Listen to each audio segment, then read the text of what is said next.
Hello everyone. IP university के student का बड़े टाइम से था कि हमें इतनी सारी चीजें अच्छे से नहीं मिल पा रही हैं। तो मैं आप सभी आईपी यूनिवर्सिटी के बच्चों को बोलना चाहूंगा, आपके चैनल पे आपके यूनिवर्सिटी के हिसाब से, आपके चैप्टर के हिसाब से, आपके एग्जाम के वेटेज के हिसाब से सारी वीडियो डलेंगी। अब आपको इधर उधर जाने की जरूरत बिल्कुल भी नहीं है। हमारी लाइव ये जो YouTube पे हम बिल्कुल सिस्टमेटिक सारी वीडियो डालने जा रहे हैं। बस आप चैनल से जुड़े रहिए। अगर किसी स्टूडेंट को लगता है कि वो उसके हिसाब से नहीं है तो डेफिनेटली डिस्क्रिप्शन में जो भी व्हाट्सएप नंबर गिवन है वहां पे भेजिए, ताकि हम उसको एनालिसिस करके आपके सिलेबस को और बेहतर तरीके से आप तक डिलीवर कर पाए। दूसरी बात, ये क्लास मैं रिकॉर्ड करके डाल रहा हूं और रिकॉर्ड मैंने लाइव क्लास जो अभी लेटेस्ट लिया था उसके हिसाब से था। अगर किसी बच्चे को बीच में मैंने किसी वीडियो में बोल दिया हो, फॉर एग्जांपल यूपी के बच्चे हों या दिल्ली यूनिवर्सिटी के बच्चे हों, कुछ बातें मैंने डिस्कस किया हो कि आपके डीयू में या आपके यूपी यूनिवर्सिटी में, उन बातों को आप इग्नोर करिए कि प्योरली हमने सारी चीजों को देख के यहां पे सिलेबस अपलोड कर रहे हैं। अब आपको इससे फायदा जरूर मिलेगा, आपको कहीं इधर उधर जाने की जरूरत नहीं है। होपफुली आप इंजॉय करोगे क्लास को। चलिए अब आगे आप क्लास को स्टडी करिए। Very very good evening again. आज हम एक कॉन्सेप्ट खत्म करेंगे और लास्ट क्लास में थोड़ी बहुत वॉइस की दिक्कत थी, होपफुली अब तो नहीं है दिक्कत। एंड पिछली क्लास को मैं एक बार थोड़ा सा रिमाइंड करा दूं। लास्ट क्लास हमने स्टार्ट किया था रिटर्न, और जो रिटर्न है उसको दो बेसिस पे बांटा था हमने, ठीक है। दो बेसिस पे हमने रिटर्न को बांटा था। एक था हमारा एवरेज बेसिस पे और एक था हमारा एक्सपेक्टेड रिटर्न यानी फ्यूचर बेसिस पे। तो हम पहले एवरेज बेसिस की बात करते हैं। तो अभी एवरेज बेसिस चल रहा था। एवरेज बेसिस का मतलब क्या होता है, अब हम थोड़ा सा ये क्वेश्चन हमने किया भी था, तो एवरेज बेसिस पे पहले यही समझा देते हैं कि जैसे जितने साल का रिटर्न है R1 R2 R3 divided by 3 कर देंगे। और R1 जो कहला रहा था, क्या कह रहा था, P1 प्लस माइनस में आपका P0 जो भी रिटर्न होगा उसको डिवाइड कर देंगे, ठीक है ना। यहाँ पे हमने कुछ एक क्वेश्चंस किए थे जिसके अंदर हमने रिटर्न वगैरह निकालना सीख लिया था। जैसे इस क्वेश्चंस के अंदर हर साल का हमने एक रिटर्न निकाला और रिटर्न को निकालने के बाद हमने एक एवरेज निकाल दिया। एवरेज पर एनम हुआ करता था। एवरेज रिटर्न और होल्डिंग पीरियड रिटर्न दोनों में फर्क है, इस बात को ध्यान रखना है। अगला क्वेश्चंस भी एक और हमने किया था जहां पे R1 R2 R3 R5 रखा था, और क्योंकि इसके अंदर डिविडेंड भी था तो डिविडेंड बस इसके अंदर एड ऑन हो गया था और इसको हमने आगे कर दिया था। अब हम आगे बढ़ेंगे सर, धीरे धीरे और भी आगे बढ़ते जाते हैं। चलिए इसी क्वेश्चंस को हम आगे चलते हैं। हम इससे पहले एक कॉन्सेप्ट कर लेते हैं। हम रिटर्न की कर रहे थे बात, average return. Average return, average return basically हमने दो तरीके से देखा था, जिसमें से एक तो हमारा होता है on the basis of arithmetic mean, जिसको हम मीन बोलते हैं, और एक होता है हमारा ज्योमेट्रिक मीन, जिसको मैं शॉर्ट फॉर्म में लिख रहा हूं जीएम, ज्योमेट्रिक मीन। तो सर अगर हम अर्थमेटिक मीन से सवाल सॉल्व करें ना, इससे अगर ये निकालते हैं तो दैट इज 100% एक्यूरेट नहीं होता ये। लेकिन ज्योमेट्रिक मीन से अगर हम सॉल्व करें ना कुछ, तो वो 100% हमारा एक्यूरेट होता है। इसको जब तक मैं एक प्रैक्टिकल क्वेश्चंस को लेके आपको समझा ना दूं, आपको समझ नहीं आएगा मैं बोलना क्या चाह रहा हूं। तो चलिए एक क्वेश्चन हम स्टार्ट करते हैं डायरेक्टली, और फिर हमें समझ में आ जाएगा। आपके सामने एक क्वेश्चन है।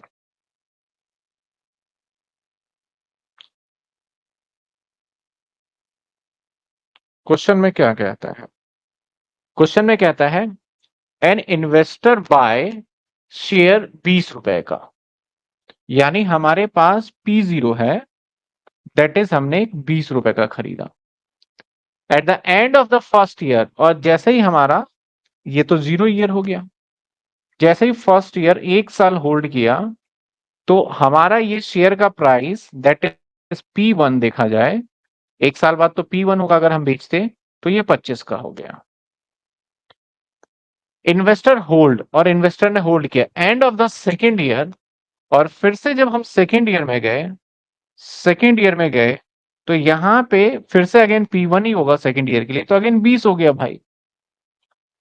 The return gives 25% first year. तो आप देखोगे कि फर्स्ट ईयर में तो आपका फायदा हो रहा था सर 25%, 25% फर्स्ट ईयर में तो फायदा हुआ, लेकिन 20% लॉस इन सेकेंड ईयर। तो सर ये जब दूसरे साल में गए तो यहां पे आपको 20% का लॉस हुआ।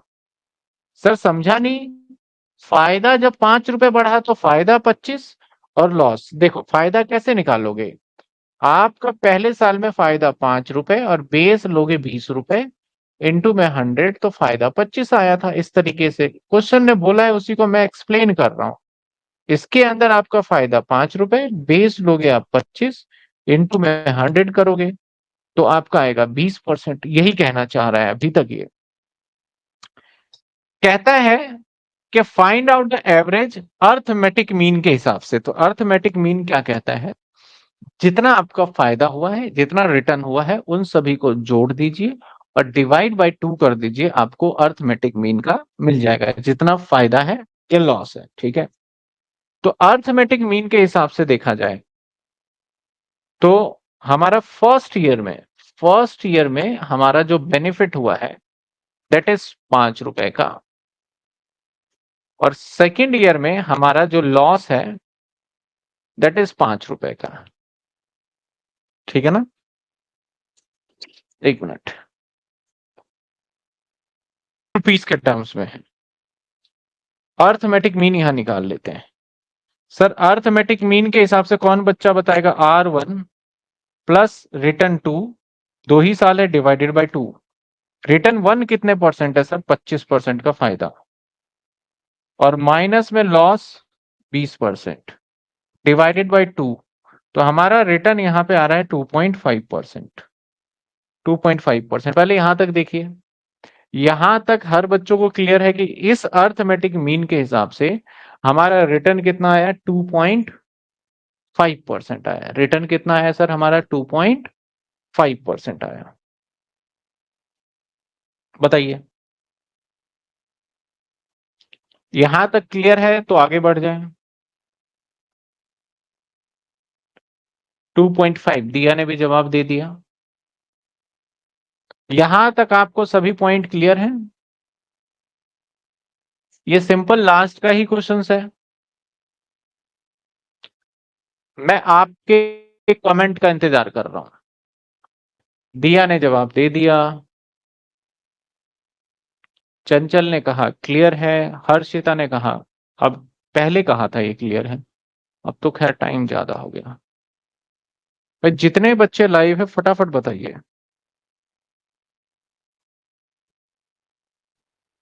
जितने बच्चे लाइव है, आसिफ, हर्षिता, ध्रुवी, स्नेहा, चंचल, मुस्कान, अदिति, दिया, सोनल, परविंदर, अंशु, आयुष, तनिष्का, निखिल, सुमित, आशीष, संचित, तुषार, जितने बच्चे हैं सबका तो नाम लेते लेते बहुत टाइम लग जाएगा।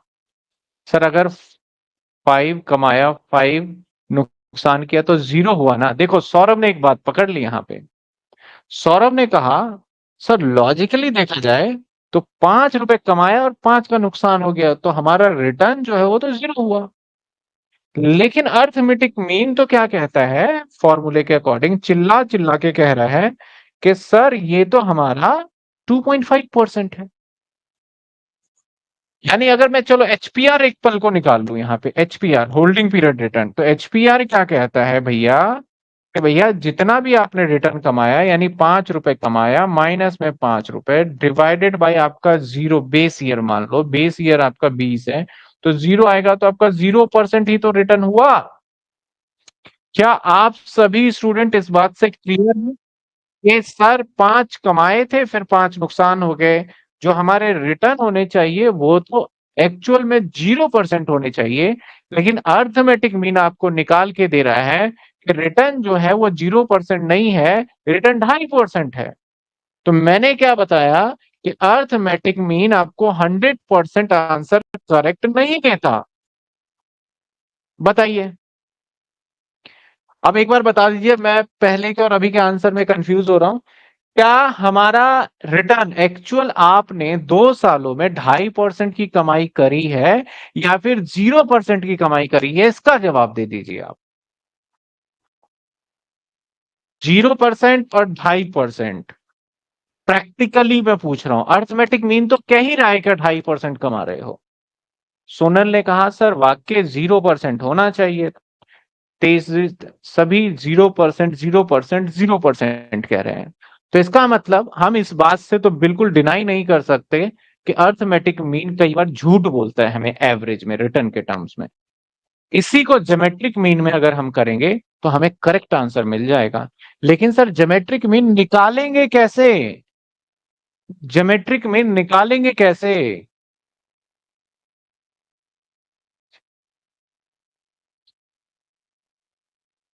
हाँ प्लस है ना।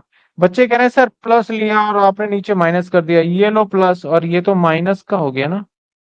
रिटर्न माइनस का हो गया क्योंकि अगली बार का जो रिटर्न है, आप 25 से 20 पे जाओगे तो ये माइनस का रिटर्न हो गया, है ना। ये माइनस का रिटर्न हो गया, लॉस। तो इसको जब सॉल्व करेगा तो अल्टीमेटली वही है। ठीक है, सभी बच्चे का लगभग लगभग कॉमन सा आंसर आया। ज्योमेट्रिक मीन क्या कहता है? ज्योमेट्रिक मीन कहता है कि हम क्या करेंगे, 1 के अंदर प्लस आर ऐड कर देंगे, इसके बाद इनटू, फिर से 1 प्लस आर 2 ऐड कर देंगे, फिर इनटू 1 प्लस आर 3 ऐड कर देंगे। ऐसे चलते चलते चलते लास्ट में हम कर देंगे सर, जब ये पूरा का पूरा सॉल्व हो जाएगा, -1 कर देंगे। तो जो ये रिटर्न आपको बताएगा, ये ज्योमेट्रिक मीन एक्चुअल बताएगा। सर ये R1 क्या है? वही हर किसी में हम 1 प्लस प्लस प्लस करते जाते हैं और लास्ट में 1 माइनस कर देते हैं एज एन कॉमन। और यहां पे इसकी पावर, ये भूल ही गया, इसकी पावर 1/n करेंगे, 1/n करेंगे। अब 1/n का भी आज एक देखेंगे ट्रिक कैसे निकालते हैं। तो पहले ये देखिए, मैं पिछले वाले क्वेश्चन को इससे करके दिखा रहा हूं। एक दो क्वेश्चन जब हम फेमिलियर हो जाएंगे तो जीएम का फॉर्मूला आपको समझ में आ जाएगा, ज्योमेट्रिक मीन का। तो सर इसी क्वेश्चंस को इस फॉर्मूले से करके दिखा दो, बिल्कुल कर देते हैं। इसी फॉर्मूले को इस क्वेश्चन से करके दिखा दो, एकदम कर देंगे।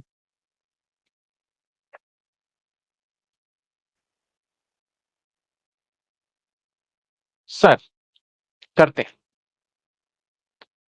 तो हमारा P0 20, फिर से नेक्स्ट ईयर में P1 25, ये तो 1 साल हो गया। फिर से हमारा P0 जो माना गया वो तो 25 हुआ, लेकिन P1 जो हो गया अगली बार, दैट इज 20 हो गया। ये सेकेंड ईयर का कॉम्बो बना दिया ऐसे हमने, ठीक है ना। तो हमारे पास कितने साल डेटा रहा सर? 2 साल रहा। कितने साल? 2 ईयर रहे। 2 ईयर। अगर हम इसको सॉल्व करते हैं, पहले R1 निकाल लेते हैं। सर निकालो R1। R1 होगा आपका P0, सॉरी P1 माइनस में P0 divided by P0 into में 100। तो यहां पे आएगा सर, क्या आएगा सर? 5 रुपए डिवाइडेड बाय 20 इनटू में 100। तो 5, 20, 100, तो कितने बनेंगे सर? सर 25%। ये प्लस में है, ठीक है, ध्यान रखिएगा। R2, R2 P1 माइनस में P0 दूसरे साल के लिए निकाल रहे हैं। दूसरे साल का फर्स्ट ईयर का डेटा ये है, सेकेंड ईयर का डेटा ये है, ये मैंने बना लिया है पहले से ही। डिवाइडेड बाय P0 इनटू में 100। तो देखा जाए तो क्या आएगा सर? माइनस का 5 रुपए डिवाइडेड बाय 25 इनटू में 100। तो ये आ जाएगा माइनस का 20%। सर फॉर्मूला क्या कहता है ज्योमेट्रिक मीन का? सर ज्योमेट्रिक मीन का फॉर्मूला कहता है 1 + R1 प्लस 1, सॉरी ये मैंने क्या लिख दिया,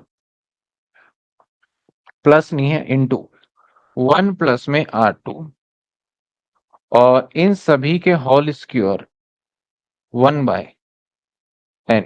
ठीक है, nth टर्म्स जो होता है, इसको अप्लाई कर लेते हैं। चलो ये एक्यूरेट बताएगा आपको।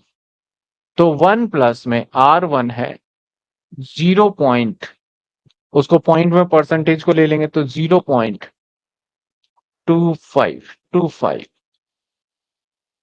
इंटू 1 माइनस में 0.20, इन सभी को सॉल्व करेंगे, मैथमेटिकल ब्रैकेट लगा ले तो 1/2 हो जाएगा।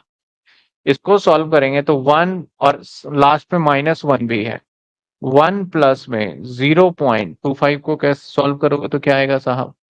1.25 मल्टीप्लाई बाय 0.8 और इस सभी का 1/2 -1 मल्टीप्लाई करते हैं।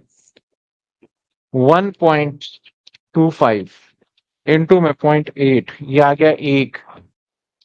1 का पावर 1/2 -1। 1 का पावर अगर 1/2 होगा तो इसका मतलब होता है अंडर रूट। तो 1 का अंडर रूट कैलकुलेटर में निकालोगे 1 आएगा, 1 -1, तो रिजल्ट आया आपका 0%।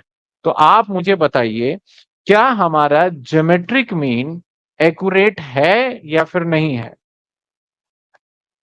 क्योंकि कई बार लॉसेस भी होते हैं। अगर हर बार प्रॉफिट हो तो मैं तो लूं ही नहीं, सिर्फ पॉइंट, जैसे कि आप यहां वाले क्वेश्चन में देखो 0.5 था, लेकिन यहाँ लॉस की वजह से वो हमें करना पड़ रहा है। यहां तक क्लियर है? यानी ये ज्यादा एक्यूरेट माना जाएगा, ये ज्यादा एक्यूरेट माना जाएगा। तो यही था हमारा 3.7 में जो करके दिखाया हुआ है नॉर्मली आपका। ठीक है, चलिए और चंस किया जाए। एक्यूरेट है सर ये, 1 कैसे आया? -1 फॉर्मूले का पार्ट है, -1 फॉर्मूले का पार्ट है। देखो ऐसा फॉर्मूला होता है, ये टोटल आपको यहाँ पे सॉल्यूशन में दिखा रखा है। मैंने थोड़ा सा कंजेस्टेड था तो वैसे करा, और फॉर्मूला एक्चुअल में हमारा ये है पूरा ब्रैकेट। ठीक है, एक और सवाल करते हैं फिर समझ में आएगा। आइए चलिए,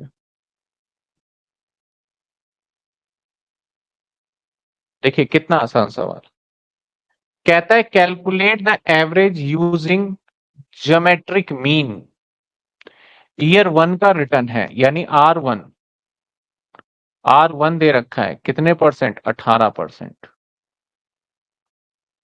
R2 तो लिखने की जरूरत क्या है, आपको तो दिख ही रहा है। फॉर्मूला पुट करते हैं, geometric mean is equal to 1 plus में R1 तो 0.18, 0.18। आगे देखेंगे ना फिर कोफिशिएंट ऑफ वेरिएंस,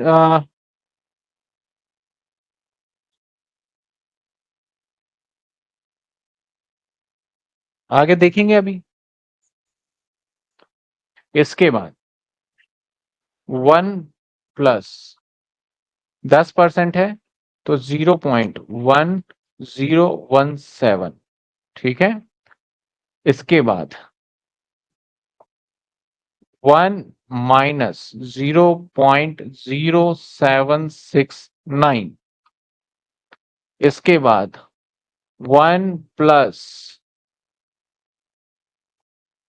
0.1667, इन सभी को n तो 1/4 हो जाएगा, क्योंकि n देखा जाए तो 4 है, फिर -1 है।